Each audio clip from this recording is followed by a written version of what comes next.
All right, ladies and gentlemen on YouTube, welcome everyone for It's the Natural Born Thriller. In fact, let me do this on camera, if I may. It's the Natural Born Thriller. And welcome everyone for the first time since 2016, folks. Can you believe it's been since 2016 I haven't done a review under the name of TNA Wrestling? It feels like it's unreal. But yeah, folks, let me first highlight that because folks, no, unhighlight that thing, and also take the pin off as well. Yes, folks. So this will be the returning of TNA Wrestling review since 2016. And as a matter of fact, not just pertains to on YouTube here, which it's not here anymore because I guess I decided to get rid of it because I didn't. Here's the thing, I never thought that I would ever return doing videos on YouTube back in 2017. I was just gonna just watch videos on YouTube and all and everything. I was not interested to do any more anything um on YouTube. Not that I can remember. I don't remember if I did anything else other than wrestling reviews pertains to WWE, to TNA. Uh, I think I may have done something for Ring of Honor before, but then also I think I did something from Japan as well at the time as well. Don't recall that much, but it's been a while. But um, yeah, obviously I still kept some videos up there, but the ones I got rid of was the reviews for WWE, TNA, or ROH. Again, I may have also got rid of New Japan as well. I can't remember at the time, but either way, yeah, either way. So um, I ended up doing videos again back in 2017. During my time in 2017 as well. While I was not doing any videos on YouTube, I was doing videos on Facebook. Facebook Live was a thing during that time, and I was so into it where I'm gonna start doing it from there. And I was doing a great job doing there. Where it tends to doing reviews and everything else I was doing on there. Try to avoid copyrights, just like well, we try to do as well as on here on YouTube as well. Mm, delicious. So yeah, never thought it will ever happen. Where it tends to go back to doing videos on YouTube. I was basically just done doing YouTube videos on uh you know for certain levels during that time. And I guess what made me come back in the way was it tends to doing more YouTube videos from other channels. But obviously the one that I talk about you know all the time um was with the Asylum. What tends to Mr. Rick and J, Juggalo Gamer. You have other people as well that were there originally. That some of them moved on, but some of them still are here, and they basically were the main reasons I came back on YouTube. Um, because some YouTube drama basically. That's basically what how that all started with me coming back in a way. Um, but yeah, bring up the name Roman Hall. If everyone remember that name, I had an issue with that. Oh, with that guy, you know. Um, just stirring the pot in a way, and he took the bait and all, and then from there, the rest was history.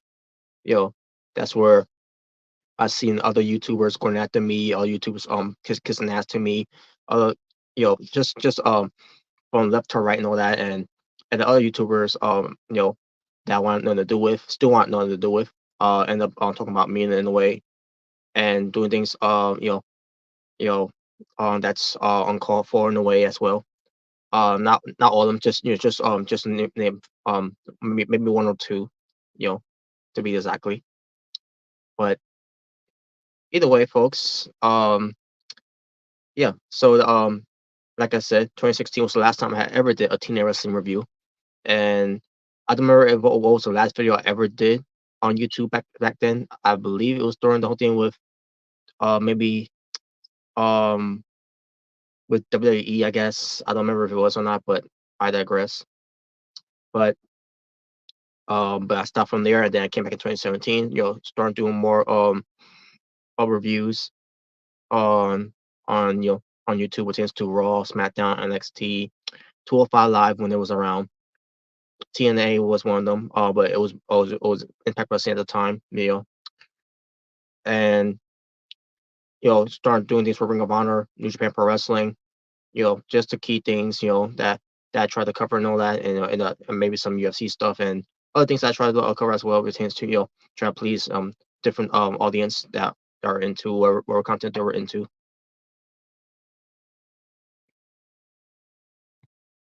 But for the longest time, it's all been nothing about Impact Wrestling reviews during those times, and now we're back with TNA Wrestling, which I'm glad they are back. Now at the time, it was going to be called Global Force Wrestling in 2017, but then Jeff Jarrett had to fuck that up. But at the same time, it's a blessing in disguise because had that not happened with Jeff Jarrett, we would never have brought back the initials of TNA Wrestling back into the fold of pro wrestling. Um, Impact Wrestling had an identity crisis during those times, but with different managements, you know, the administrations that really was not doing anything of value or any favors for the company or other than the benefit themselves and all that. And then this finally they're done away with. Some are still here, but a lot of them are no longer here. What tends to working for them because they're working elsewhere, or some of them are just doing other things, to try to keep themselves relevant. And we got the new administrations, trying to make this company what it is, despite everything that's happened, and try to make amends for all that's happened. And we'll get to that too, by the way, when we get to something that I will share on Messenger earlier, and I'll get to that when I get to it. Um, so yeah, so what we're about to do here, and yeah, this is another thing too. When the initial TNA Wrestling first came back in Bound for Glory, you know, after when everything was all said and done, and then the show was going to come to an end, and then they did a video package, and then they opened, in a way, I guess they opened the Pandora box in a way, and there it was. They were bringing back the initials of TNA Wrestling. TNA is fucking back, and I loved it. I couldn't believe it. Now it's not the same TNA, obviously. There's no six-sided ring. It's not going to be the way that TNA Wrestling was booked back then.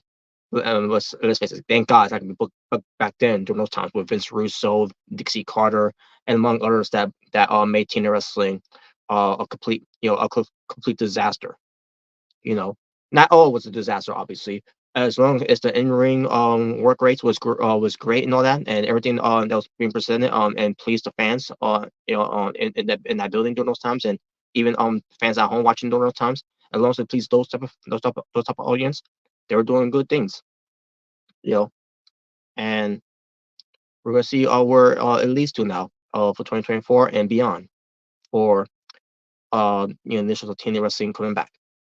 See, and that's the thing. The three initials that's what it's all about. The three initials of TNA.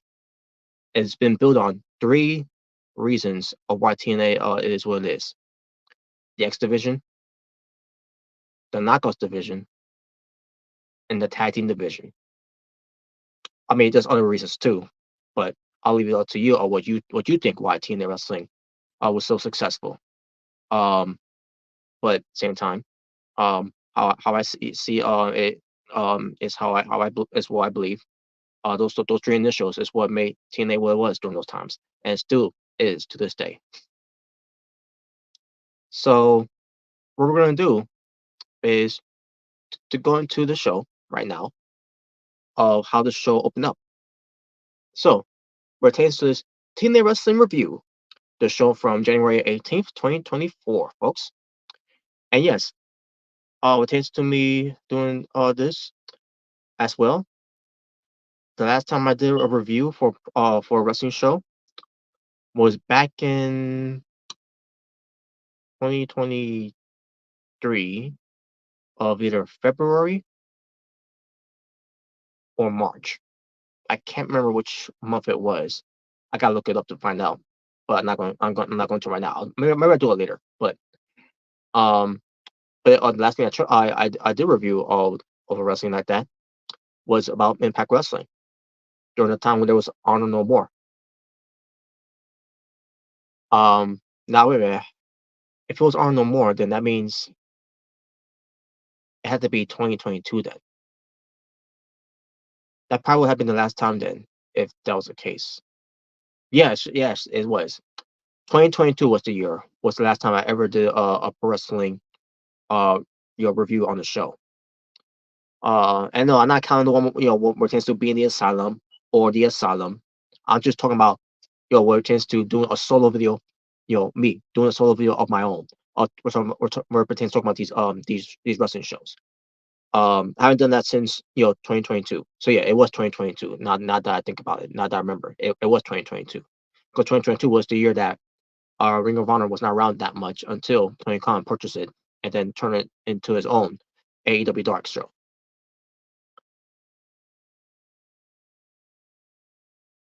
But that was also the year where you had the group of Honor No More coming in to Impact Wrestling. So yeah, I remember the last time I did a review, which is one show, was around 2021 with the unfortunate passing of Daphne. And then I guess from there, I still did reviews all the way up to AW's pay-per-view Full Gear, and then after that I was done for a bit. Wasn't me, I wasn't done doing videos or anything. I was just basically done doing that. Because I was not in the state of mind. Still not in the state of mind, folks. But I'm not gonna use that as an excuse. I'm gonna use that as to make myself look pathetic in a way. At the end of the day, I made those mistakes and all that. During those times, when it started, when it happened, and then and to see where I'm at right now, trying to bounce back in a way, to do so. So that's all I gotta say from there. I'm not gonna get into it that much until the actual time is fully right, until things are looking up. So, anyways, for this review, like I said, this will be your TNA Impact results that I'm gonna give to you for this TNA Wrestling review. Now they were still in Palms Casino Resort in Las Vegas, Nevada. Paradise, Nevada. And my thought is, how they go open the show here. And because I thought about it, because they did their pay-per-view, Hard to Kill, they was going to show a recap, basically, in a way, how they opened up the show. And sure enough, they did. So that was the opening, of the show of TNA's Impact. It was a video package, recapping of TNA's Hard to Kill. Great job with the production of the video, know that, how they present it. And then after that, we followed up with a live show. By the way, folks, when I say live, it wasn't really live, like like you're watching them live. You're watching them live and doing all that and everything. I'm pretty sure they taped that show after Bound for Glory was over. Wait, Bound for Glory? No, I meant Hard to Kill. My apologies, folks. I meant to say Hard to Kill. Wait till we get to TNA Bound for Glory this year in October. So that's a botch there. But yeah, but Matthew Rayro and Tom Hennepin were your commentators. as usual. And so we get to the opening bout here, the opening match that would involve the exhibition. And what they call in this the exhibition scramble action. And no, it's not the scramble that WWE had done before. There was no titles on the line because no one here is a champion. I'm assuming this match was to determine who's going to be next in line, maybe against the exhibition champion Chris Sabin.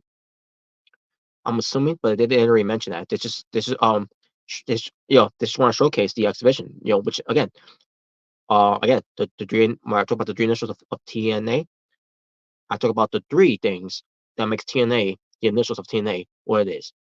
I said pertains to the tag team, the knockouts, and the exhibition. So the exhibition was built on um for what TNA has become.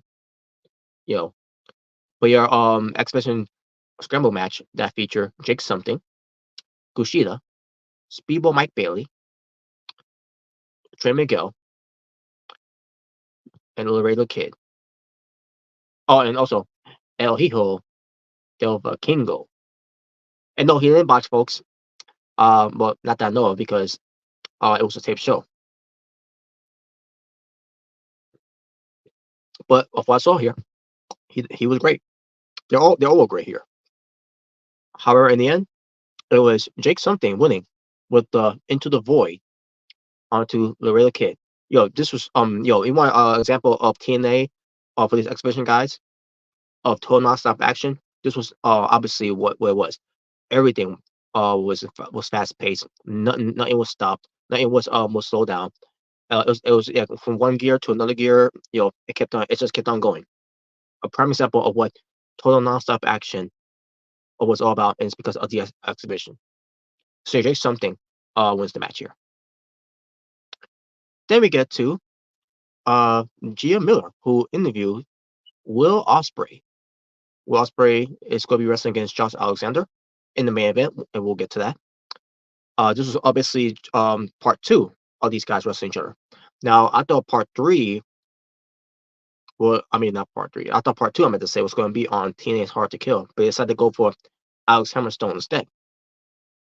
And that match didn't disappoint either.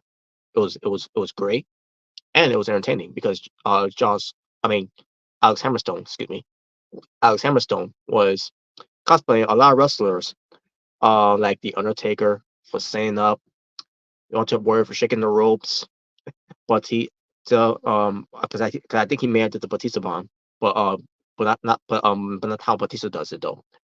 Um, Matt Morgan with the with the elevator, Sheamus with the bro kick, Triple H and most likely Kevin Nash with the whole pulling the quad. Um, can't remember who else I guess Mr. Anderson with the whole Green Bay plunge, but to me it's more like Fit Finley with the whole thing, the Rolling Senton.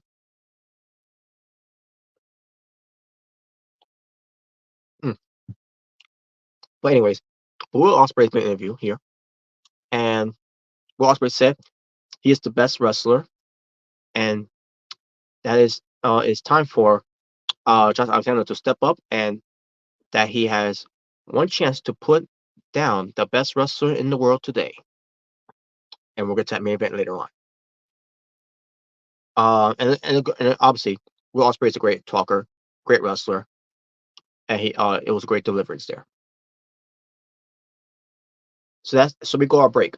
Then we come back from commercial, and they feature a video vignette of Ash by Elegance, the former Dana Brooke from WWE. So yeah, Ash by Elegance is a video package here, and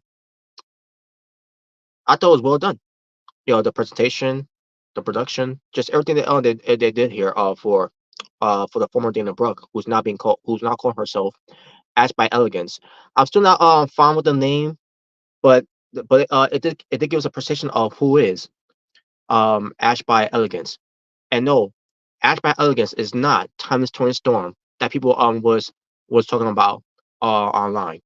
Oh, this is a rip off of Timeless Tony Storm from AEW and blah blah blah blah. It's not anything close to that. First of all, does she look like a movie star?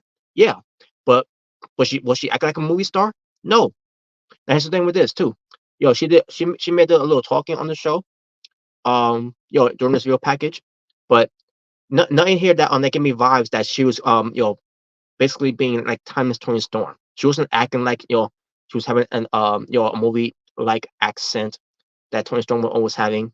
She wasn't the whole production here, and they had no black and white type of feel that we saw with Tony Storm that she does. Mm. And I can't remember if her butler was there during this whole thing. I remember they showed the butler with her back at Hard to Kill. And I don't know I don't even know if that's even a butler, to be honest. It could be her assistant or something. I don't know. But yeah, this never gave me vibes that this was Tony Storm's gimmick. So there's people that were saying that that Ash by Elegance it was basically a 2.0 of Thomas Tony Storm. Give me a fucking break. No, it isn't. Like yeah, and on top of it, we still don't know what this gimmick's supposed to be because she was she didn't cut a promo or anything. I mean, yeah, she did a little talking in this video package, but we still don't know what this character is supposed to be. We don't know how she acts yet. We don't know how she's been presenting herself yet. We got a little taste of that a little bit on this video package, but other than that, there was nothing to write home here. Before start to to go after the former Dana Brooke here by saying that she's a knockoff of Timeless Tony Storm. How about you guys play it out? You always kept saying to all of us, always say, "Oh, let it play out," and all that. How about you guys let it play out and see where this character takes us first, and then you can talk about, "Oh, this is a ripoff of Timeless Tony Storm." But as of what I'm seeing right now, this is not a ripoff of Timeless Tony Storm. This gimmick that she's doing right now is way different to what Timeless Tony Storm is, that Timeless Tony Storm is doing. So, but we'll see what happens next week because next week she will be on the show. I don't know if she's going to wrestle. She should wrestle yet because let's face fact, she's not a good wrestler at all. But she has improved. I'll give her that. She did improve some things, but at the same time, um, not fond of her. To see how she's going to wrestle in the ring. But TNA Wrestling can help her with that. A lot of wrestlers that had trouble wrestling or don't know how to don't know what to do with their wrestling in the ring, and and how to to switch gears or to make the next step the match look incredible. So that's why we got asked by Elegance there to see what she's capable of and what she's made of, and maybe her acting skills will get better too. So we shall see. So we get a recap of what happened at the exhibition. I mean the knockouts Ultimate X match, I should say. That retains to Giselle Shaw win the match, and we go to backstage segment where Giselle Shaw is holding the X because she gets an opportunity to call her shot of the for a future World Knockouts Championship or Knockouts World Championship, I should say. Other way around. And she basically puts the champion on notice, and we'll get to to that later on, by the way, folks. But also, Gail Kim comes in, former TNA Knockouts World Champion, TNA Hall of Famer. She comes in and hugs Giselle Shaw, and she was not fond of that, my hair and everything. And then Gail Kim points out that Giselle Shaw doesn't need the entourage because she went out there and did it on her own. Basically, she was getting her props and giving her roses and really putting her over Giselle Shaw that she can do this on her own. She doesn't need Santana Evans. She doesn't need I'll get to him later on because he has to be on the show. But I'm very forgetting how to say his name now. But yeah, no. Then again, y'all probably don't know because y'all probably don't watch the shows to know who I'm talking about. But I'll get to that later. But yeah, but the point is, she doesn't need those people, those guys. She can do it on her own, and I know she can do it on her own. I mean, for crying out, she's the quintessential diva, and she's a very good wrestler too. So yeah, Now I don't know if that's gonna lead to her turning babyface. We shall see.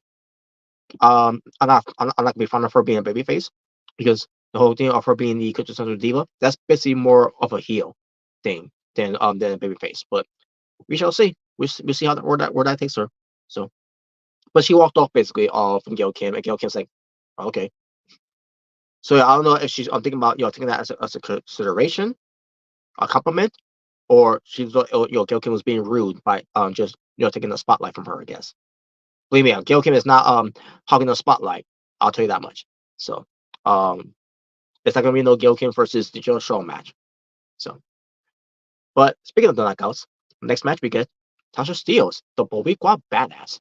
She go up against um the newest signee to TNA Wrestling, not part of the knockouts division, Saya Brookside, the daughter of Robbie Brookside, and she we get this match. And by the way, for those who don't know, Saya Brookside, whom used to wrestle for WWE for NXT UK until there was no more NXT UK, and I guess WWE thought that there was no more use of her, so they got rid of her. Like they got rid of Trent Seven, Mark Andrews, Flash Morgan Webster, and among others, you know, Nia Samuels was one of them. Excuse me, folks.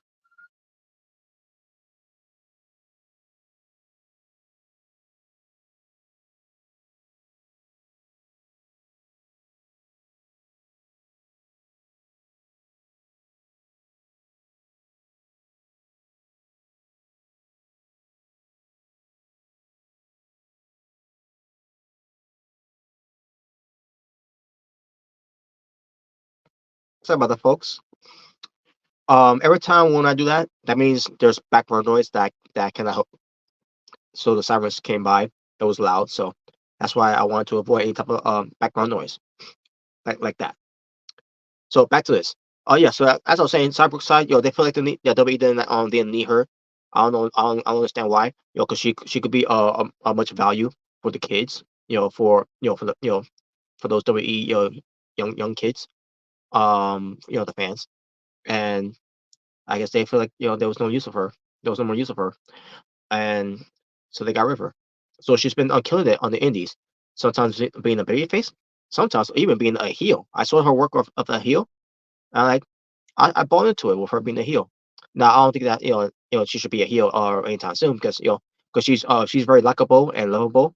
So um and what they call her the angel of the rings like that because because she has her vest with wings on them because she's an angel. um so we'll see if that's what they call her by. But yeah, but as far as the match was, these women went at each other here in this match, and Sasha Steele was obviously the dominant in this match and all that. But Cyborg decides to show some resilience in the match and really show what Sasha Steele that she's not someone to be pushed around and someone to be taken seriously, not someone to underestimate. So in the end, Sarah Brookside, she went for her Brookside bomb to cover Tasha Steele and got the win. And I guess the way it was done, it was Tasha Steele was on the top rope, and Sarah Brookside catches her and then brings her down with the Brookside bomb, and it goes for that bridge type of pin because I guess she was trying to trying to get out of it in a way, but she got caught.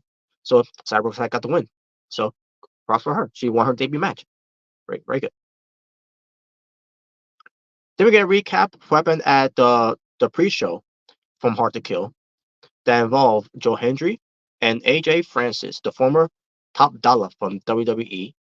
He had his DJ guy named DJ Whoa Kid. I call him DJ Virgil because he almost kind of look like Virgil. Um Basically, so what will happen here? If you remember, I think we may have saw the recap of it when we did the Hard to Kill watch along, along with Jaybird and Omega. Was that John Hendry is known for doing music video of his own to his to those that he's going to be having a match with, and obviously this is basically what it's set up for for top dollar, trash dollar, bottom dollar to have a match. So to be honest with you, I don't see any type of improvement from trash dollar in TNA wrestling, especially that there was no improvement on when he went to WWE. You'll see he flopped. Flop dollar. But AJ Francis is going to try out from here. Be honest with you, he should just go back to GCW. But I guess he preferred to be right here in TNA wrestling. Um, but the video package, I mean the video package, the video music, I should say, music video was about AJ Francis being a Jesus champion and basically making fun of him, of his rapping, a failure as a football player, a failure of a wrestler, especially of flopping over the top, and um and it led to it led to them attacking Joe Hendry, which I love, by the way. And then we see Joe Hendry, he was cutting a promo, on the show about what happened with him at Hard to Kill, and basically talks about AJ Francis had every right to do what he did to him, but he wants revenge, and he got the laptop, and that they got hit with from that DJ, and then all of a sudden he's just gonna take it out, putting the trash in the way, and then he did with also we see Joe Hendry slamming on the laptop onto DJ Flow Kid, who's in the trash, by the way, sleeping. So basically, Joe Hendry beat up this DJ guy who's not a wrestler and all that, but he got revenge out of him, for hitting him with the laptop. That is why they took care of him from that Hard to Kill. Not a fan of it, folks. Not a fan of it at all. Not a fan of Joe Hendry. Not a fan of of AJ Francis. Not a fan of this storyline, this feud, this whatever they're doing here. Not a fan of it. I'm just not interested in it. Drew J Bird, in the comments, in the live chat, what's going on, Drew J Bird? He said Nic Nemeth is here to show the world that he's going to be perfection in the new era of TNA. Well, I'll get to him momentarily about where it pertains to Nic Nemeth, and also Drew J Bird says I believe in Joe Hendry. Well, I don't. What the hell? I didn't mean to go there. But yeah, but I don't. Believe in Joe Hendry all you want, folks. I don't believe in Joe Hendry, and I will never believe in Joe Hendry. I believe in one thing about Joe Hendry. He's trash. But anyways, now we get to the Grizzle Young Vets of James Drake and Zap Gibson. They go up against the TNA Originals, Frankie Kazarian and Eric Young. And this tag team match, pretty good tag team match here. Back and forth tag team here. And at one point, they went to commercial, and then we come back from commercial. And like, wow, this is not only did they give them time, but also they presented this on this match pretty good. Pertains what the tag team division is all about in TNA. Now I don't see Eric Young and Ricky Kazarian being a long haul tag team, and especially after what happened tonight, which we'll get to. But the Grizzly Young Vets, they grit their teeth, like how Drew J Versa say here, right, as it says here, they're GYV, and they showed off here tonight as well. They had a great match here, with Frankie Kazarian and Eric Young, and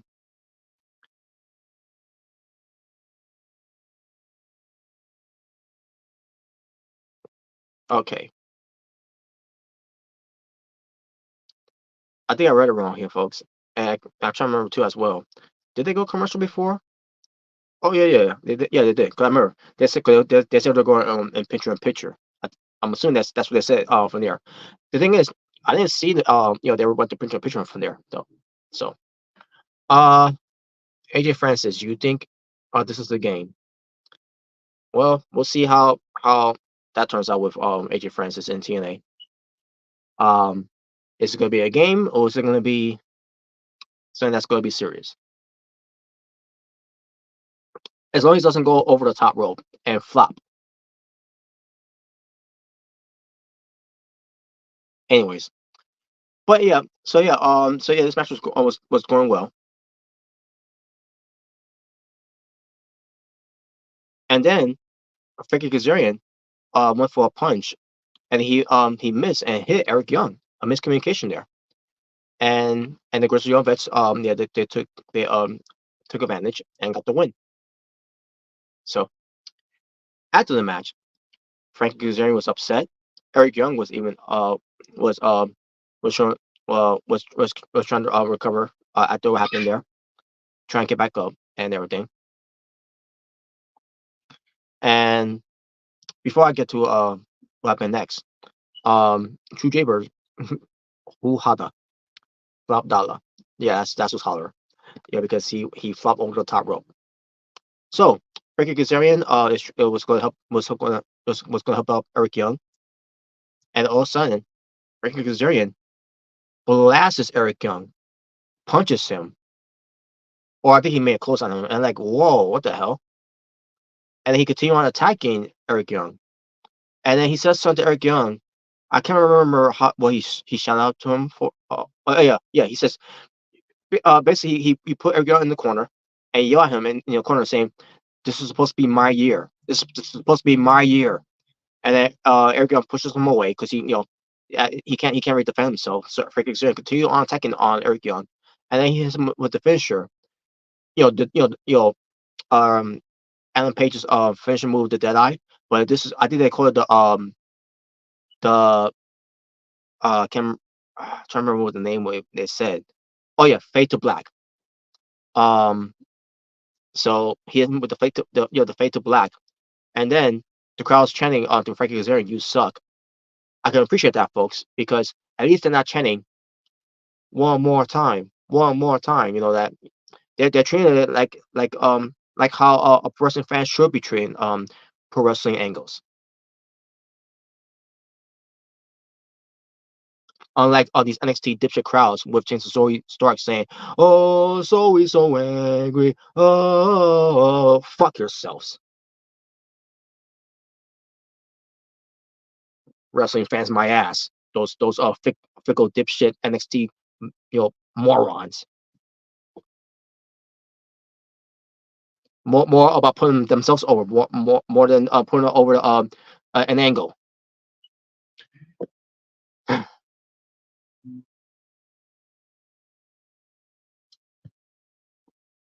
Man, it's great to be back doing this.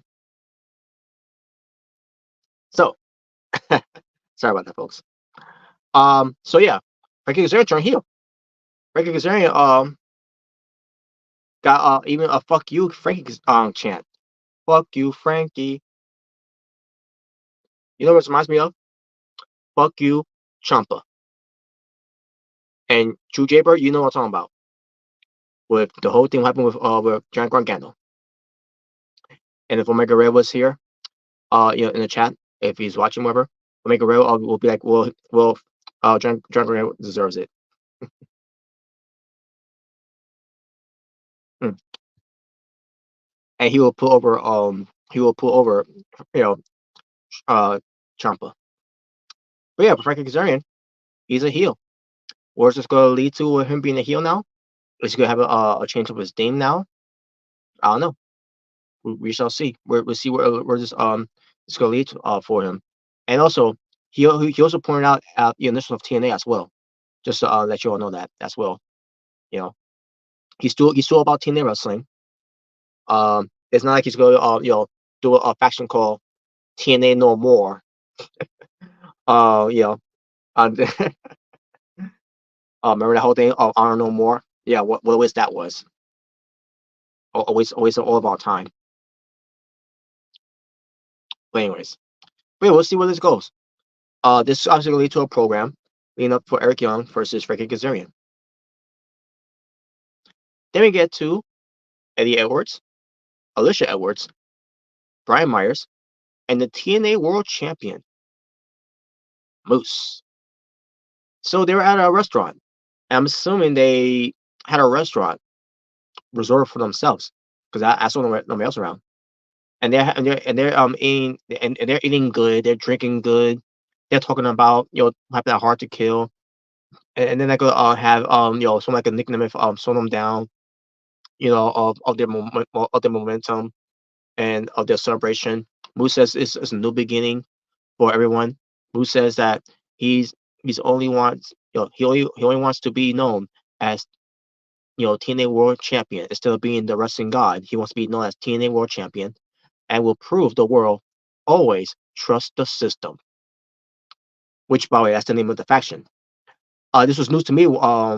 Of knowing what the name of the faction until we got to Hard to Kill, where we found out the name of the faction here. Now I didn't know that was even a thing at the time. I guess that was happened during the time where when they got that time off back in December. They whole team of Brian Myers, Moose, Alicia Edwards, Eddie Edwards, all four of them together as the system. That's the faction's name. They are the system. What does that mean? To be honest with you, I don't know. I don't know what they mean by when they call themselves by the system. Are they against the system of TNA management or Scott Demore? I don't know. Or maybe Santino Morella? I don't know. I guess we'll find out what what what this whole thing of them being the system is all about in TNA wrestling.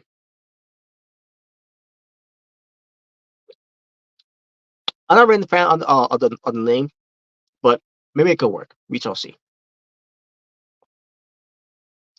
Now let's get to Nic Nemeth. He's known as the Wanted Man, Nic Nemeth.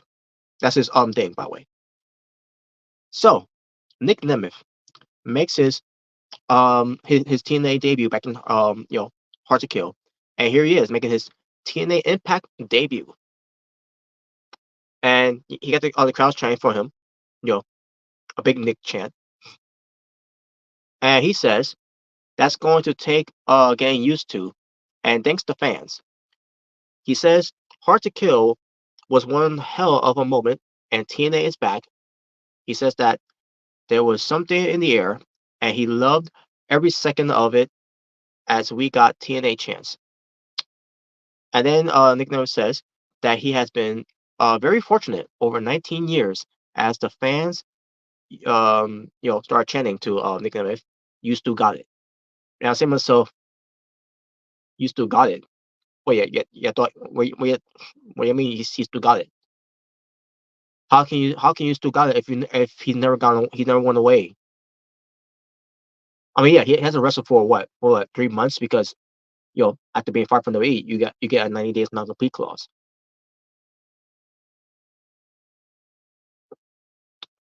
Oh, and that make any sense that they channel used to got to Nick Nemeth. Yet shouldn't you have to retire from wrestling and then come back into wrestling and then you could say something like that? I don't know. I just thought that was kind of strange of the fans are saying that. But Nick Nemeth says that he never lost it. Um, and I thought to myself, well, that's the wrong answer there, Nick Nemeth, because again, how can you never lost it if you never went away for years? Yeah, so he says he had 19 years of accomplishments in one world, and it's in um intimidated, nervous, scared, and excited. And he says he picked his spot in the ring and lined up face to face with the TNA World Champion. Dick Nemeth says he's going to become TNA World Champion, and when he wins it, he will celebrate with the fans, and it will be the best night of his career. Um, the biggest night of his career, if you want to talk about in pro wrestling standards, was the cash in that he had on that Raw at Mania. That was the biggest night of his career until WWE fucked that up, of his momentum. I mean, he had other great moments too, during that night, during the tough as well. But but everyone always points out to that cash in, and win the world title, especially from Alberto Del Dipshit. But Nic Nemeth says here, uh, he says he respects the men and women of the TNA too much to just stroll in and want a shot right now. He says this is day one, doing it all over again. It starts here right now, and he says that this time he will earn it all the way to the top and promises he will never stop. He says this is the time in his life he does it as Nic Nemeth. So he's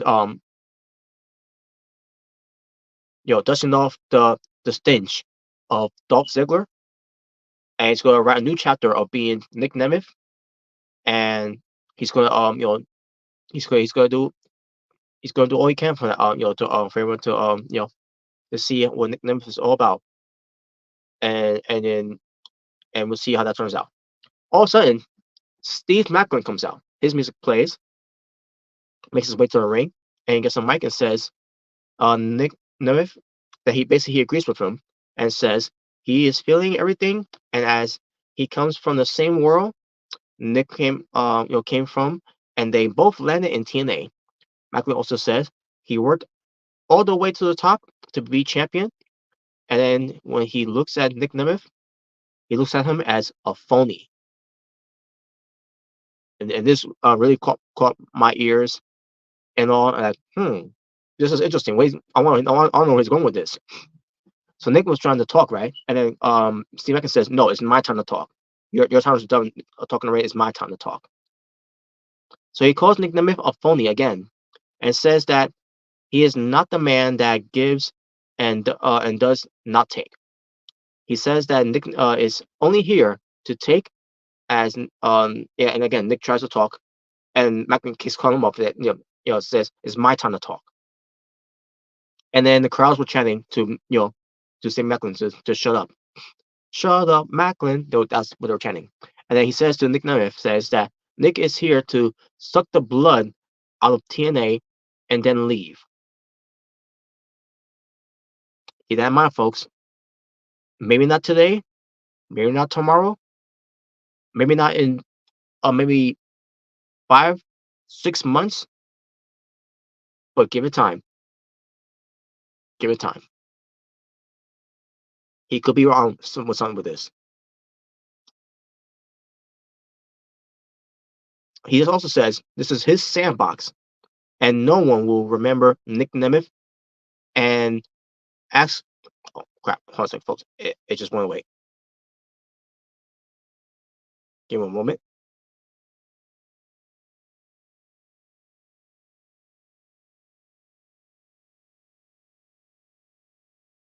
All right, let me try to find this, folks. I apologize.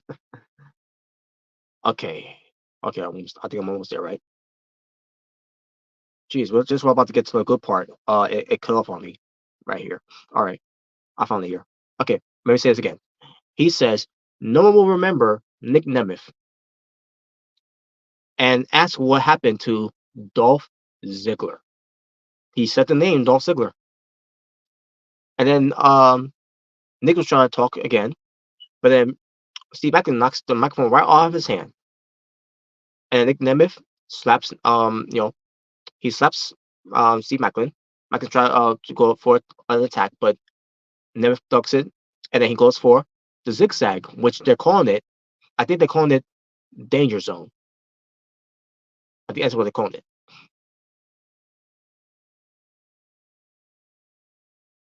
So yeah, so that's gonna be the program, folks. Now that's basically it. So that's the program, folks, for for TNA. Steve Macklin versus Nic Nemeth. So after the promo was good, obviously Nic Nemeth did a good job with his promo as well. But Steve Macklin, wow, he really nailed that promo too. he probably spoke some truth there. So again, folks, keep in mind he may be onto something with this. We'll see how Nic Nemeth can back up or what he says pertains to you know TNA wrestling. Is he there for the long haul, or is he just there to you know what was the word he missed again? To suck the blood right out until he leaves. Keep that in mind.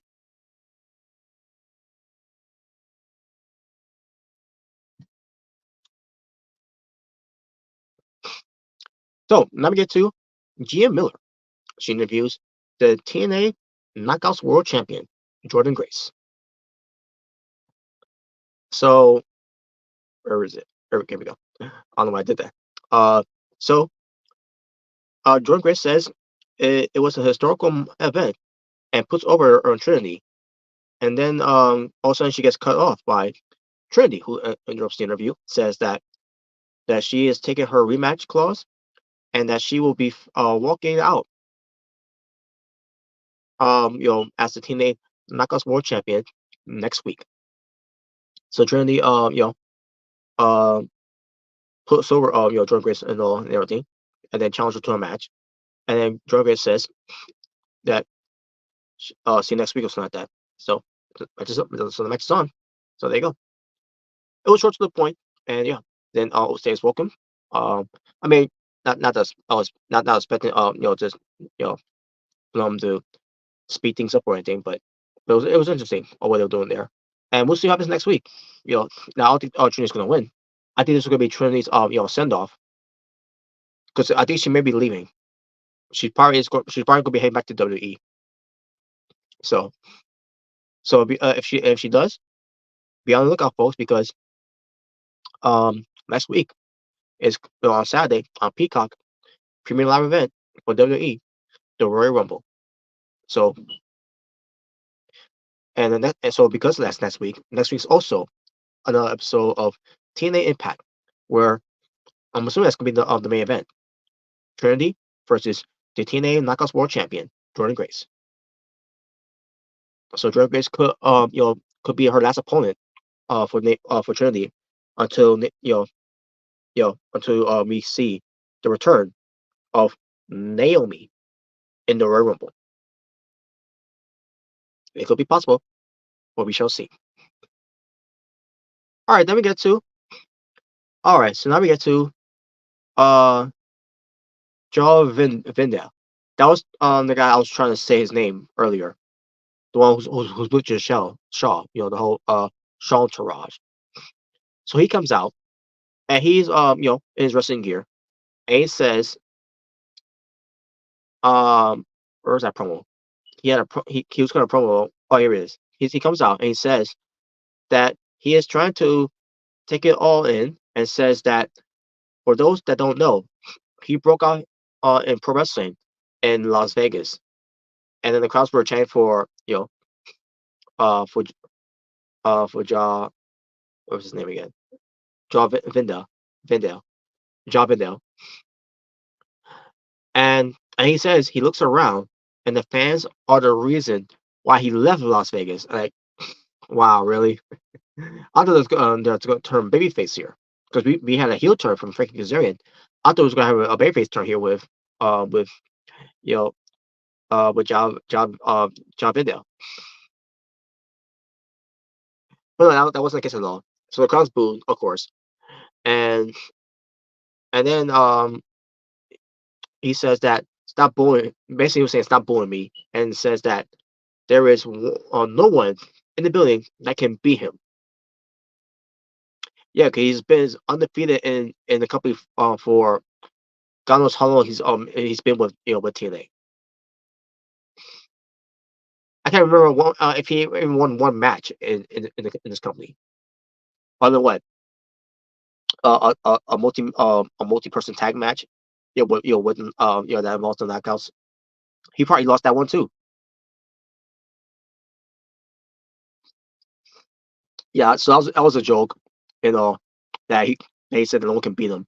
So sure enough, out comes PCO, and they do the same entrance for him, where he's being carried out, on the gurney, being covered up with a white sheet, with these mad doctors, you know, and they shock him, and he comes to life because he's the Frank's he's the French Canadian Frankenstein, and he's alive.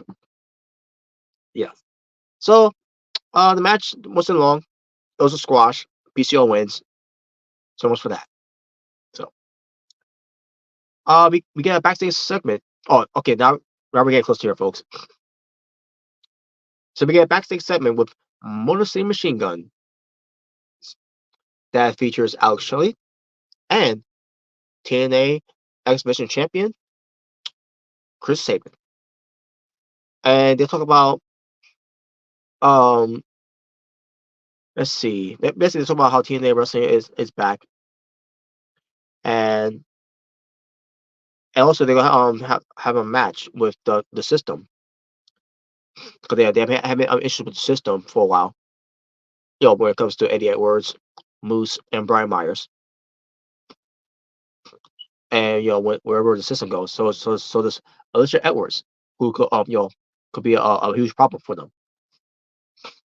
So I'm hoping that Motion Machine Guns will have someone else with them, and then to be all alongside with this next person I'm about to say right now, because they got a partner for them to face the system. Now I thought it was gonna be Kushida. Basically I thought it was gonna be time machine to get together that time machine. There's gonna face it's gonna be time machine versus the system. No, instead it's gonna be the mostly machine guns and Rainmaker Okada Kazuchika. That's right. Kazuchika Okada, the Rainmaker. And he was there. He was right there with Motion Machine Guns. Now the reason why he was there too, by the way, because after Hard to Kill, they did a show called Snake Eyes, which I'm assuming he had a match.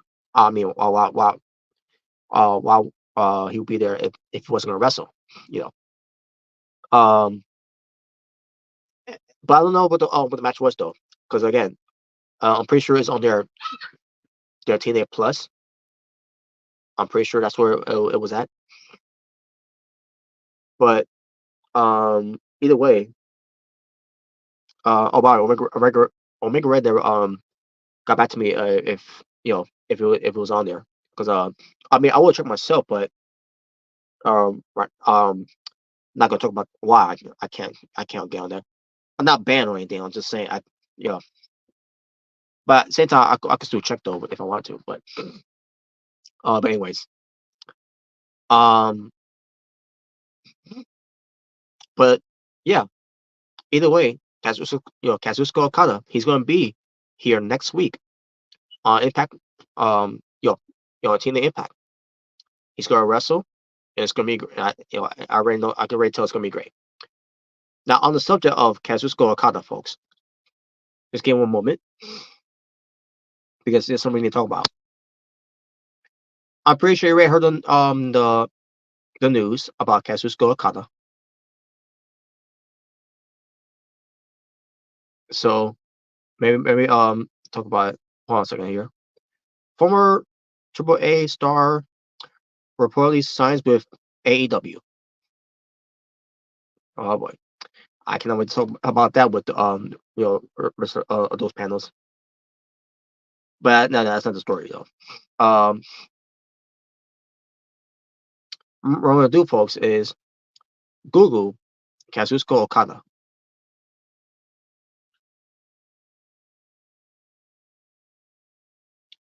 If I can. In fact, let me do it right here instead, since now also that's that device is acting up. I'll try to press it. I'll try to press this. Because I'm gonna actually go to another tab. So here we go. I'm gonna Google here Kazuchika Okada, folks, to read you some latest breaking news about Kazuchika Okada.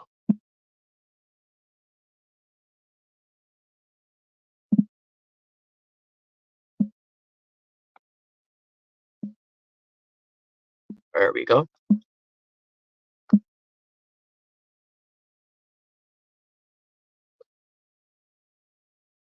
Now the site I'm gonna try to go to here is from, let's see.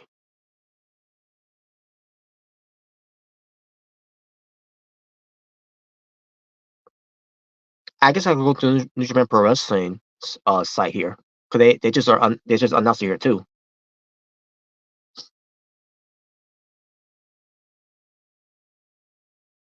All right, so let me see here. Oh, here we go. So I am gonna read from here on New Japan Pro Wrestling official website.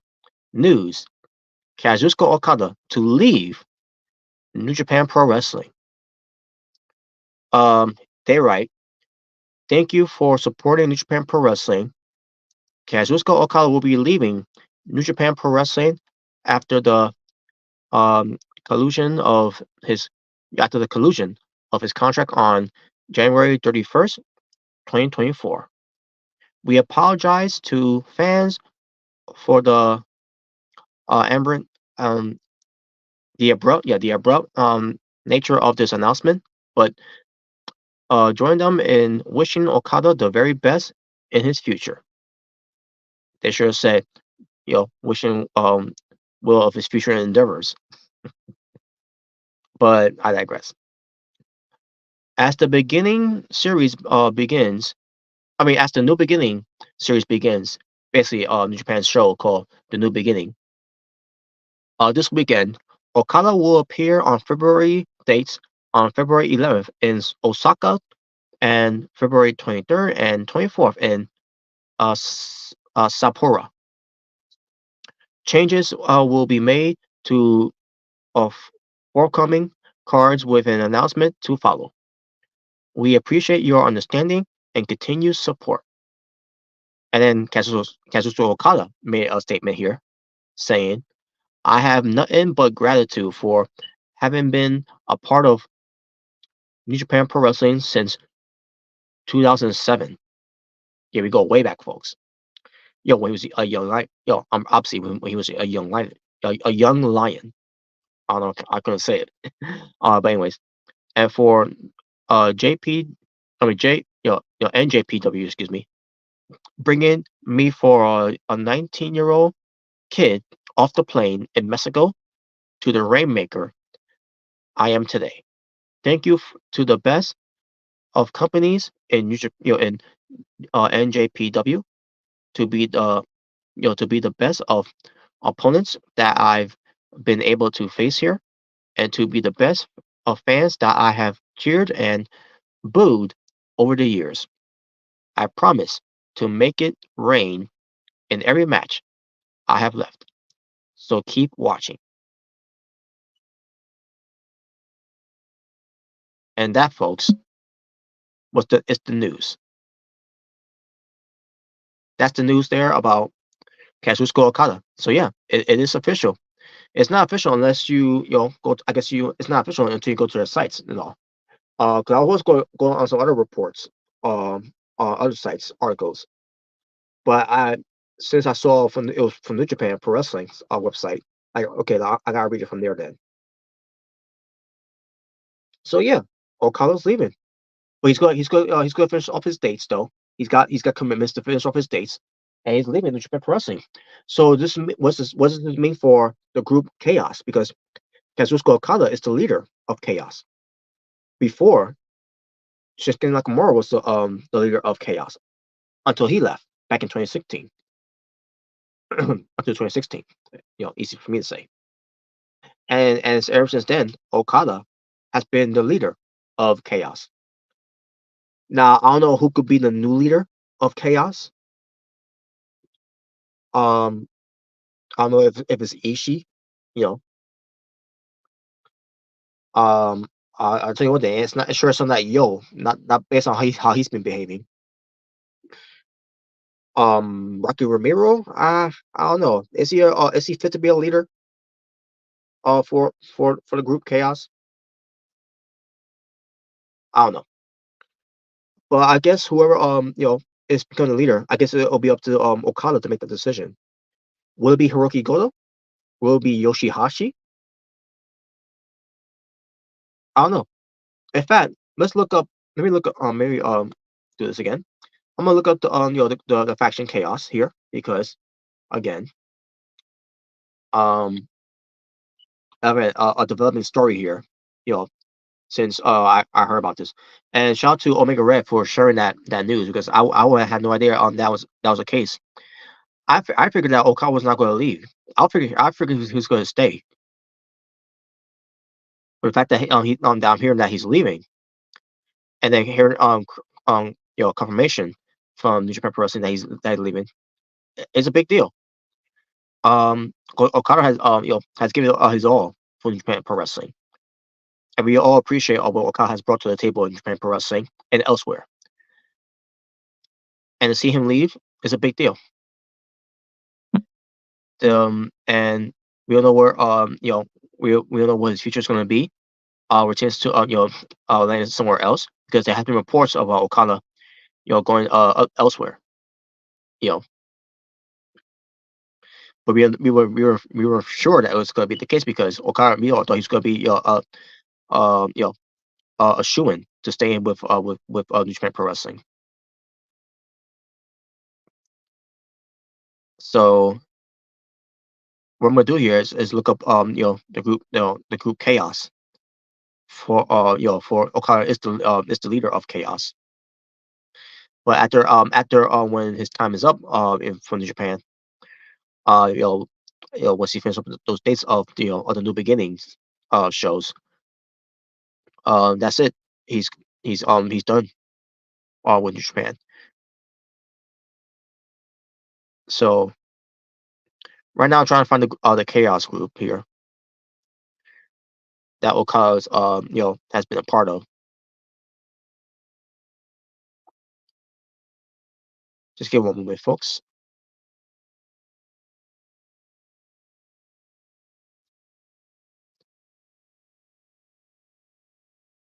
I'm still trying to find it, folks.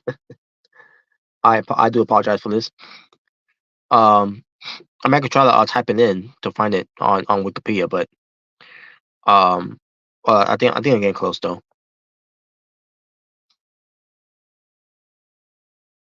Uh,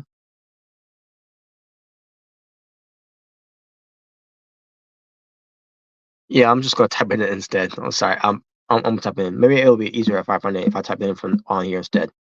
Chaos. Come on, type. Get in there. Hell. All right. There we go. Finally. Yeah, I know I should just type it in. So, as far as pertains to the groups, who could be the next leader once Okada leaves officially? So let me see.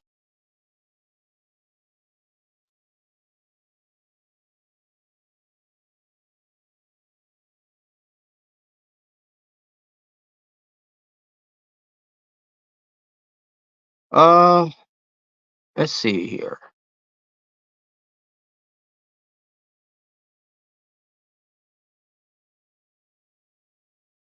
Where is it here? Where is it?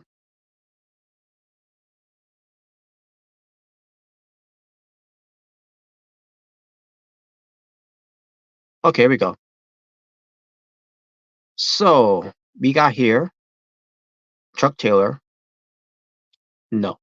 Hiroki Goto. I can see him being leader. Okada. He's gonna be leader though. Chris Stanlander. Leo Rush. Orange Cassidy. He's definitely not gonna be a leader. He doesn't even talk that much. So he talks now, but he doesn't really talk. Like he doesn't talk like he's a leader.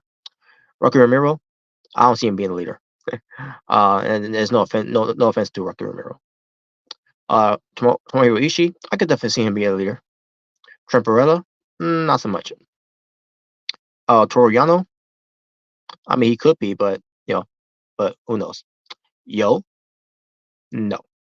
Yoshihashi, could be, but I think it will definitely go to either Tomohiro Ishii. It'll most likely go to Tomohiro Ishii, folks. Pertains to being a leader. So that's how I look at it.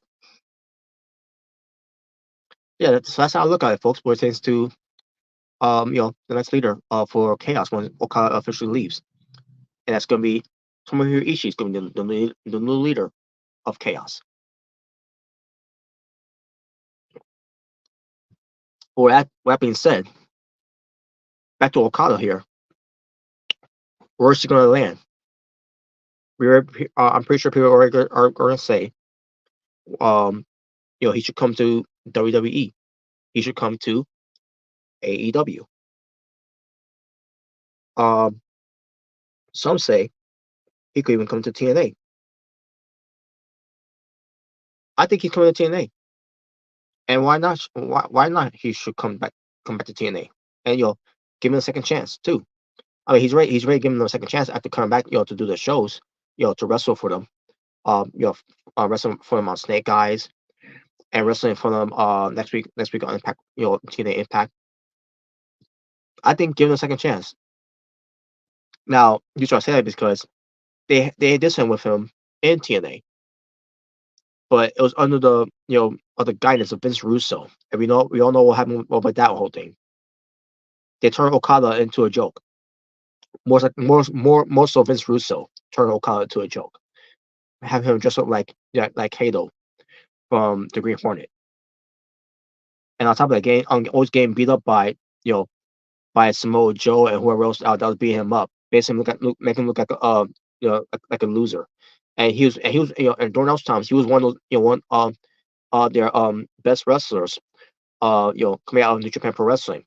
So was Hiroshi Tanahashi, and these guys came into the company in TNA. Basically, they start off in TNA Wrestling, but they were nothing but comedy fodders on that show. It was all thanks to Vince Russo. Obviously, Hiroshi Tanahashi was in a better position than Okada, but at the same time, Hiroshi Tanahashi was not booked like he was like there was anything special. They tried to, but Vince Russo got in the way.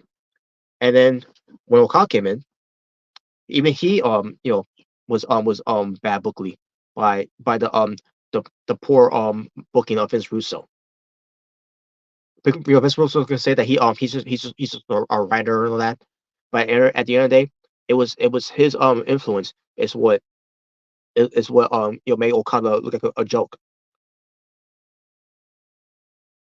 And Okada for years after leaving TNA and going back to New Japan, for years he's shit all over TNA Wrestling during those times. He never forgave them for what they did to him. And same thing with New Japan Pro Wrestling, they bury the company for what happened to Okada and Hiroshi Tanahashi, especially what happened with Okada. And then obviously they TNA Wrestling, when Scott D'Amore and other regimes were doing everything they can to earn their trust back, and they did. They earned the trust back of New Japan Pro Wrestling. That's why they got a business with them. They have a partnership, a partnership, I should say, with them now. That's why they got partnerships with Triple A as well. Because Triple A, I didn't know this that much, but apparently they had a downfall as well. And now they're about to get they're about to under working partnerships with one another, which is great. Now I don't know whatever happened with TNA and AEW's partnership back in 2021, because that was the last time they ever did business with each other. I don't know if it had something to do with Sammy Guevara's behavior when he was when they tried to book him there. I don't know if it was something else that happened. I really don't know. But what I do know is that business of TNA and your AW, which at the time was Impact Wrestling, those business went out the window. After Christian Cage put over Josh Alexander, when he was the champion. So it's unfortunate that it didn't work out with TNA and in AEW. And I definitely don't see AEW working any business out with WWE, because Tony Khan is going to be too busy on his Twitter, keep burying WWE's booking, because the whole thing with how they booked Jinder Mahal, being a legit threat to to become a world champion against Seth freaking Rollins, what they did there.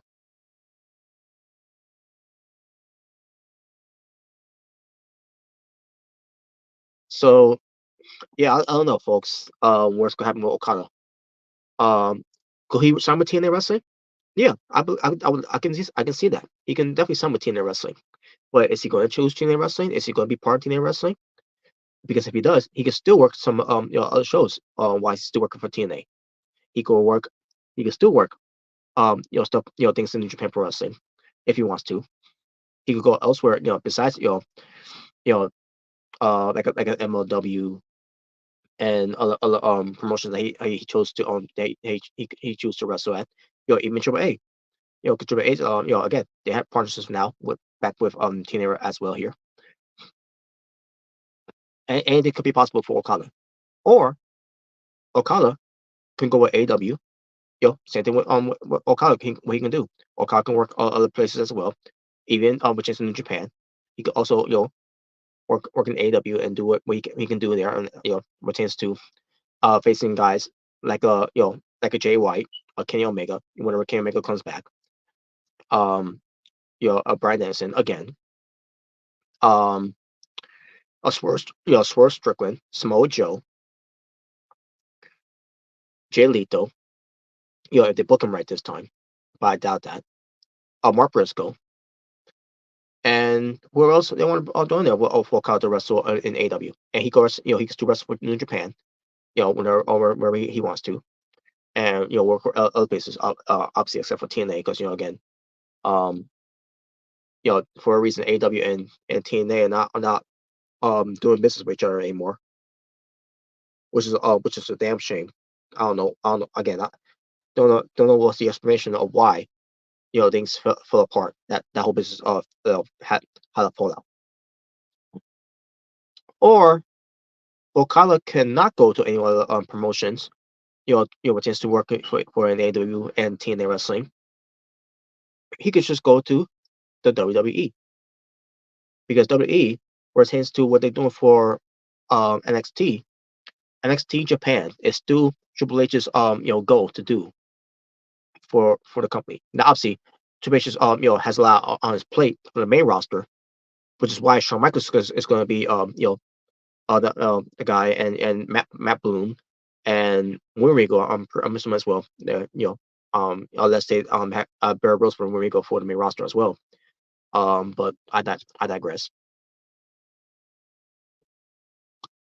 Point is, you know, there's plans for NXT to extend. NXT Europe is still coming. NXT Mexico is going to be a thing. NXT Japan is still in the works. Whenever that comes to fruition. So yeah, that could be a possibility. So if there's gonna be an NXT Japan, Okada's a great fit there. Except for one thing, Okada doesn't need to be on NXT. Okada, but I can understand why they want him to be on NXT, because he can learn, you know, what things to the camera angles and camera positions, what to do, and everything, know that how things works. AJ Styles even talked about this, but here's the thing, um, AJ Styles didn't need that either. Otherwise, we were seeing Carl Anderson and Luke Gallows going to NXT instead of being jumped into the main roster too. So I'm just messing my hair here. Um, but yeah, so we'll see what happens with Okada. We'll see where he goes. I'm excited to see where he goes. Either way, doesn't matter. As long as he's still the Rainmaker, he's still Kazuchika Okada. I wish him the best wherever he goes. Instead of having these tribalism saying, "Oh, he should go to WWE. He'll be a better star here than all that." And I guarantee you, for those that say that Okada, oh, I can wait to see this guy Kazuchika Okada turn up in WWE. Oh man, it's gonna be great.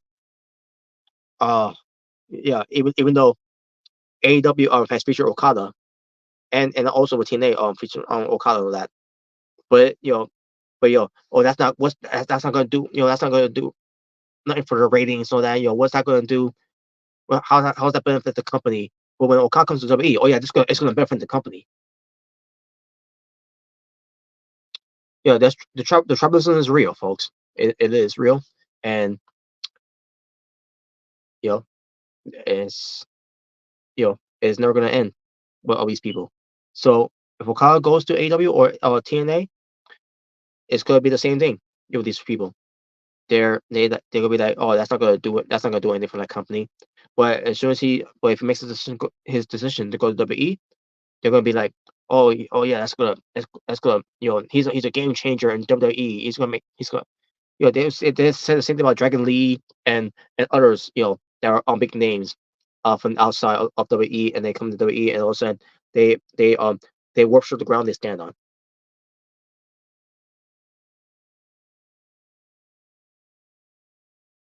But yeah, but for their sake, hopefully, if Okada is coming to WWE, that they got something for him. They could do right with him instead of not doing nothing wrong with him, like how the WWE do with Okada with Shinsuke Nakamura, in the main roster.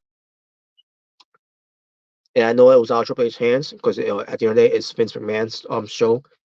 It wasn't it was not the WWE main roster. It wasn't the NXT way of booking on the main roster. It was Vince McMahon's way or the highway. So we'll see how that turns out.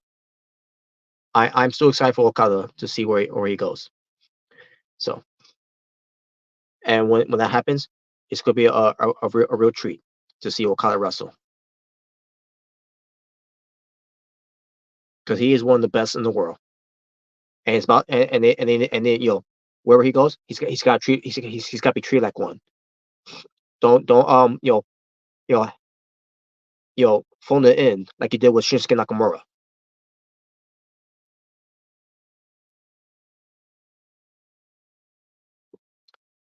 So that out of the way, we get a video package happening up next week's show, which tends to what's going to happen next week. So get ready for that. So we get Josh Alexander coming out first, and then we get Will Ospreay. So we got the walking weapon versus the aerial assassin, part 2. Match happens as you could expect. All these two, they put out a very great match. Minus one thing that they did, which I did find annoying. I like, wait a minute, when did this happen? Apparently, they had a table set up during a picture-in-picture commercial break. Which again, when they said picture-in-picture, and I was watching the show, I'm like, where's the picture-in-picture? I didn't see no picture-in-picture. But but the table was set up, and they both crash and burn through it. Now, obviously, Will Ospreay put him through a table, but he also went through it as well. And they had to count on 10 to get back in there, and they managed to get back in there. I guess they had what, maybe 2 commercials, I think it was. Yeah, 2 commercials they had, and it was a long match, and they even fall out. They fall back outside just on the stage, the elevated ramp. Um, yeah, these guys were having at it in this match, and at one point you had Will Ospreay attempting to do a Styles Clash onto Josh Alexander, but Alexander, he just got out of it and went for the ankle lock. And then at one point, Will Ospreay trying to go for something onto Alexander, like a hurt, like trying to do like a hurt come out or something like that. But then he got caught, and he got put into the Styles Clash, and then he hits the C4 spike and gets the 3 count in the win. So yeah, um, now they're 1-1. Now I don't know if it's going to be a rematch now between these two. I don't know if it is, but it doesn't matter. It was a great match either way. Um, and then after the match, Josh Alexander is celebrating, and all of a sudden, the TNA president, Scott D'Amore, he comes out, and this is what he had to say. And folks, I enjoy the segment here. This is basically the end of the show, by the way. So let's get to what he said before we talk about how the show ended. So Scott D'Amore, he says, "Holy shit!" The fans start chanting "Holy shit" as well, and Scott D'Amore says he loved this business since he was I guess he said he was 4 years old, something like that, where he he was with his grandfather or something like that. In his deathbed, something like that. Watching wrestling, and he got really emotional when he was actually saying that too. But he kept the passion of what he was saying here. And Scott said, you know, as we get another weird random commercial break, because he joked about some. I guess they did some weird random commercial break they did from earlier, and, and he said, oh my god, this is old already. And he says, uh, it's guys like Will Ospreay that made wrestling as we get TNA wrestling. Yeah, as we get TNA chance, I should say.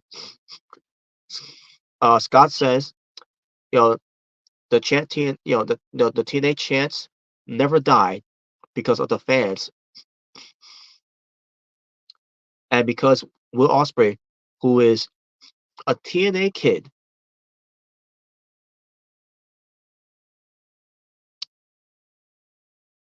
echoes where he also says something about Josh Alexander here as well. Yeah, I meant to say, guys like Josh Alexander. That's what I meant to say. I'm sorry, folks. Guys like Josh Alexander that make wrestling as we get TNA chance, and then that's when he says that Scott Moore said to Will Ospreay. Guys like Will Ospreay, who is a TNA kid, and he says that it gave the roster something to live for and fight for. He says that if he dies walking through on the curtain, he he will die happy because of Hard to Kill. And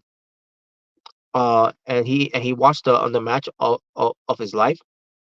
He says Tina is back and it's never going away. Now he also says something else here as well, folks. Um,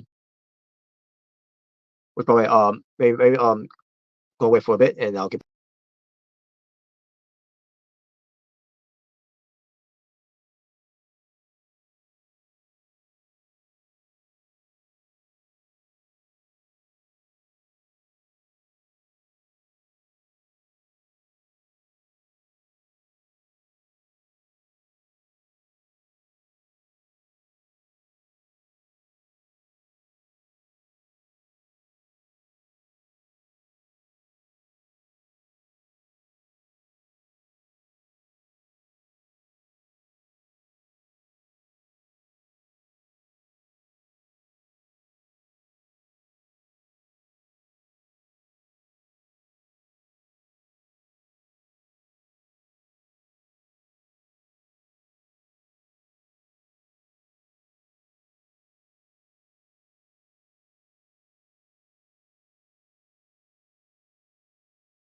Yeah, so he mentioned guys like Josh Alexander, Will Ospreay, Trey Miguel, Tasha Steeles,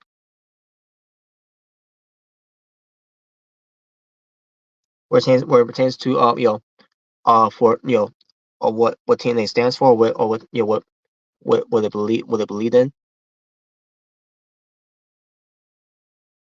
All right, and give me one moment, folks.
And he also talked Scott Demore. He also talks about when he came back to the company. When he says something about the line of he came back to his corpse, where in the middle of the ring, that Bruce Pritchard knighted that TNA is dead, and then crowds boo that, by the way, because yeah, it was because of that. It was because of that night that you know that really pisses all of us off at that time, where Bruce Pritchard said TNA is dead, and obviously that didn't suit us right when he said that, and on top of that, he was all about putting himself over on that during that time as well. Saying all these kind of catchphrases and everything and all that. So I'm glad he mentioned that because it gives me a big reminder to once again say, "Fuck you, Bruce Pritchard. TNA is dead. No, your career is dead. That's what Brother Love, or whoever is having it since you being a TNA personnel on TV. No, that's fucking dead.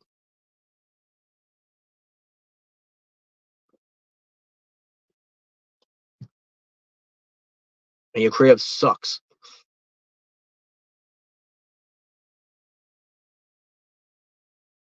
But yeah, that was basically the end of that. So yeah, after that, was Scott Moore said that, and then also Josh Alexander and Will Ospreay met in middle of the ring. They shook hands, and there you go, and that's how the show ended. Now the thing about that is the show ended real early. There were about 10 minutes left on the show, and they ended it very early.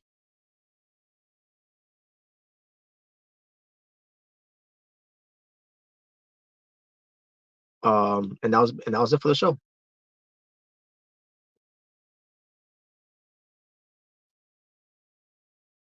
Boy, it's feel great to do this again, folks. It really does. Now, we'll have to do the same thing for the rest of the wrestling shows like AEW, WWE. We'll see. We shall see. But for now, I was doing it for TNA for a reason, and I finally got that out of the way. Um, Maybe see what's going on here.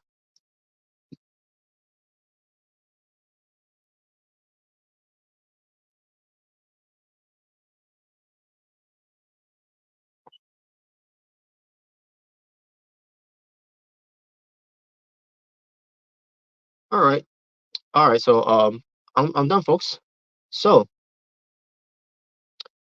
as usual, when it comes to this, I got talk about the talk about wrestling on the show, which I got to look back at it to remind myself as we come to a close. Maybe now go on here now. Yes, we're getting ready to close up. So talking about wrestling for TNA Impact from January 18th, 2024. 5 matches. That include that squash match that we have. Um, and my overall showing of TNA Impact from January 18th, 2024. Great show. I'm gonna go with 8 out of 10. And there you go, folks. That's all I gotta say for up at the show. And I cannot wait for next week. Come back here next week, folks, for more of TNA Wrestling Review with with TNA Impact results for next week. Until then, thank you all for watching. For It's the Natural Born Driller, as I send you all off to say peace on the streets, all you be well, stay safe, take care of yourself and everything that's going on in the world, and that's pretty much it. I am out here. That's all for now. As I bid you all in adieu with a little goodbye and good night, as I shout out to the best bout machine, the cleaner, K Omega, to wish him very well and they come back real fast once he defeats diverticulitis. Until next time, folks, which later on tonight, join me with a group of panels for Being the Asylum, episode 105. We got some things to talk about here. Things to things that didn't get discussed last night and all, and some things we'll also talk about as well for that. So until then, take care of yourselves and each other, and God bless. For TNA Wrestling is back. Fuck you, Bruce Pritchard. Take care.